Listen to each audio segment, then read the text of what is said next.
So, going back, Ron, so your latest book, it's titled Implementing Value Pricing, Radical Business Model for Professional Firms.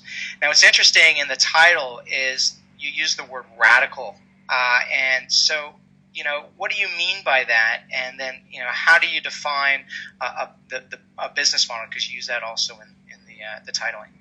Great question. Radical is actually in Latin. It means getting back to the root.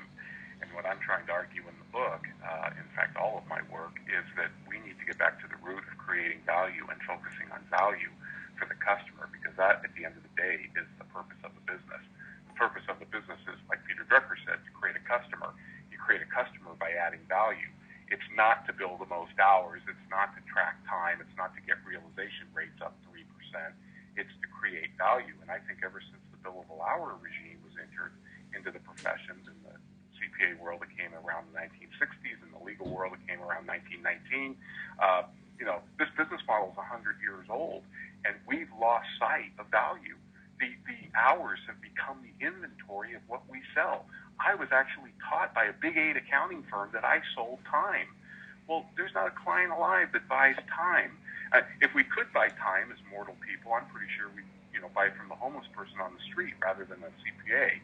But we need to get back to creating and focusing on value, and that's what I was trying to argue, and that's what I try and argue in the book, that a business model is how your firm creates value for your customers and how you capture that value.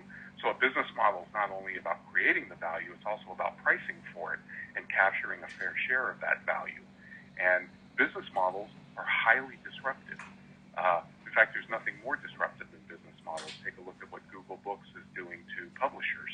Take a look at what Napster did to the music industry, or how Steve Jobs and iTunes and the iPod changed the music industry.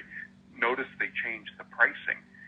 Rather than buying a $20 CD to get one song you like and 12 you don't, now you can buy $1 a song. That's a business model change. And you're seeing that in the accounting world. Some of the forces are the cloud technology that you guys are working on, and there's lots of other forces like talent, things like that. But this business model of we sell time that I was taught, that other generations of accountants were taught, is dying. It's 100 years old, and the world has changed, and our profession has not kept up with that change.